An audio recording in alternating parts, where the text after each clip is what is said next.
ನಮಸ್ಕಾರ. ನಮಗೆಲ್ಲರಿಗೂ ಒಂದು ಕುತೂಹಲ ಇದ್ದೇ ಇರುತ್ತೆ. ನಾನು ಎಷ್ಟು ಬುದ್ಧಿವಂತ, ನನ್ನ ಐಕ್ಯೂ ಎಷ್ಟಿರಬಹುದು ಅಂತ. ಹೆಚ್ಚಿನವರು ಐಕ್ಯೂ ಅಂದ್ರೆ ಅದೇನೋ ದೊಡ್ಡ ಮ್ಯಾಥಮ್ಯಾಟಿಕಲ್ ಫಾರ್ಮ್ಯುಲಾ ಅನ್ಕೊಂಡಿದ್ದಾರೆ. ಆದ್ರೆ ಸೈಕಾಲಜಿ ಪ್ರಕಾರ ಇದು ತುಂಬಾ ಸಿಂಪಲ್. ನಿಮ್ಮ ಬುದ್ಧಿವಂತಿಕೆ ಅಂದ್ರೆ ಕೇವಲ ಮಾರ್ಕ್ಸ್ ಅಲ್ಲ, ಅದು ನಿಮ್ಮ ಮಾನಸಿಕ ವಯಸ್ಸು.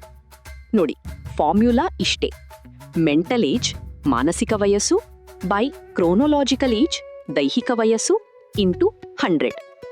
ಉದಾಹರಣೆಗೆ, ನಿಮಗೆ 40 ವರ್ಷ ವಯಸ್ಸಾಗಿದ್ದು ನಿಮ್ಮ ಯೋಚನಾ ಶಕ್ತಿಯು 40 ವರ್ಷದವರಂತೆಯೇ ಇದ್ದರೆ ನಿಮ್ಮ ಐಕ್ಯೂ 100, ಅಂದ್ರೆ ನೀವು ನಾರ್ಮಲ್ ಅಂತ ಅರ್ಥ. ಆದರೆ ನಿಮ್ಮ ವಯಸ್ಸು 20 ಆಗಿದ್ದು ನಿಮ್ಮ ಮೆಚೂರಿಟಿ 24 ವರ್ಷದವರ ಹಾಗಿದ್ದರೆ ಆಗ ನಿಮ್ಮ ಐಕ್ಯೂ 120 ಆಗುತ್ತೆ. ಅಂದ್ರೆ ವಯಸ್ಸಿಗಿಂತ ಮಿಗಿಲಾದ ಬುದ್ಧಿವಂತಿಕೆ ನಿಮ್ಮಲ್ಲಿದೆ ಎಂದರ್ಥ. ಅದೇ ನೀವು ವಯಸ್ಸಿಗೆ ತಕ್ಕಂತೆ ವರ್ತಿಸದೆ ಮಗುವಿನಂತೆ ಹಠ ಮಾಡಿದರೆ ಆಟೋಮ್ಯಾಟಿಕಲಿ ನಿಮ್ಮ ಐಕ್ಯೂ ಸ್ಕೋರ್ ಕೆಳಗೆ ಹೋಗುತ್ತೆ. ಈಗ ನಿಮ್ಮಲ್ಲಿ ಒಂದು ಪ್ರಶ್ನೆ ಇರಬಹುದು: ಸರ್, ನನ್ನ ಐಕ್ಯೂನ ನಾನು ಇಂಪ್ರೂವ್ ಮಾಡ್ಕೋಬಹುದಾ ಅಂತ. ಖಂಡಿತ, ಆದ್ರೆ ರಾತ್ರೋರಾತ್ರಿಯಲ್ಲ.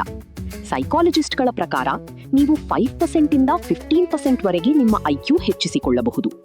ಇದು ಕೇಳಲು ಸಣ್ಣದಾಗಿ ಕಂಡರೂ ಒಬ್ಬ ಸಾಮಾನ್ಯ ವ್ಯಕ್ತಿಯಿಂದ ಬೆಸ್ಟ್ ವ್ಯಕ್ತಿಯಾಗಿ ಬದಲಾಗಲು ಇದು ಸಾಕಷ್ಟಾಯಿತು. ಗೂಗಲ್ನಲ್ಲಿ ಸಿಗುವ 7 ದಿನದಲ್ಲಿ ಐಕ್ಯೂ ಹೆಚ್ಚಿಸಿ ಅನ್ನೋ ಜಾಹೀರಾತು ನಂಬಬೇಡಿ. ಇದಕ್ಕೆ ವರ್ಷಗಳ ಪ್ರಯತ್ನ ಬೇಕು. ಅದು ಹೇಗೆ ಸಾಧ್ಯ? ಬುದ್ಧಿವಂತಿಕೆ ಅಂದ್ರೆ ಬರೀ ಲೆಕ್ಕ ಮಾಡುವುದಲ್ಲ. ಹಾರ್ವರ್ಡ್ ಗಾರ್ಡ್ನರ್ ಹೇಳುವಂತೆ ಇದರಲ್ಲಿ ಹಲವು ವಿಧಗಳಿವೆ. ನ್ಯಾಚುರಲಿಸ್ಟಿಕ್, ಪ್ರಕೃತಿಯನ್ನು, ಪರಿಸರವನ್ನು ಅರ್ಥೈಸಿಕೊಳ್ಳುವುದು. ಮ್ಯೂಸಿಕಲ್, ಶಬ್ದ ಮತ್ತು ರಿದಮ್ಗಳನ್ನು ಗ್ರಹಿಸುವುದು. ಬಾಡಿಲಿ ಕೈನೆಸ್ಥೆಟಿಕ್, ನಿಮ್ಮ ದೇಹದ ಮೇಲಿನ ನಿಯಂತ್ರಣ. ಉದಾಹರಣೆಗೆ, ಒಬ್ಬ ಡ್ರೈವರ್ ಅಥವಾ ಡಾನ್ಸರ್ ಬಾಡಿ ಬ್ಯಾಲೆನ್ಸ್ ಮಾಡ್ತಾರಲ್ಲ, ಅದು ಕೂಡ ಒಂದು ಅದ್ಭುತ ಬುದ್ಧಿವಂತಿಕೆಯೇ. ಸ್ಪೆಸಿಫಿಕ್ ಎಬಿಲಿಟಿ, ಎಲ್ಲರೂ ಹಲ್ಲುಜ್ಜೋದು, ಸ್ನಾನ ಮಾಡೋದು ಮಾಡ್ತಾರೆ.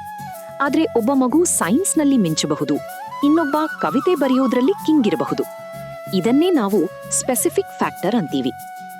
ಸೊ ಗೆಳೆಯರೇ, ನಿಮ್ಮ ವಯಸ್ಸು ಹೆಚ್ಚಾದಂತೆ ನಿಮ್ಮ ಮೆಚೂರಿಟಿ ಕೂಡ ಹೆಚ್ಚಾಗಬೇಕು. ವಯಸ್ಸಿಗಿಂತ ಒಂದು ಹೆಜ್ಜೆ ಮುಂದೆ ಯೋಚಿಸೋದನ್ನ ರೂಢಿಸಿಕೊಳ್ಳಿ. ಆಗ ನಿಮ್ಮ ಐಕ್ಯೂ ಸ್ಕೋರ್ ಮಾತ್ರವಲ್ಲ, ಜೀವನದ ಗುಣಮಟ್ಟವೂ ಹೆಚ್ಚಾಗುತ್ತೆ. ಈ ಬಗ್ಗೆ ಇನ್ನಷ್ಟು ಚರ್ಚೆ ಮಾಡೋಣ. Keep learning.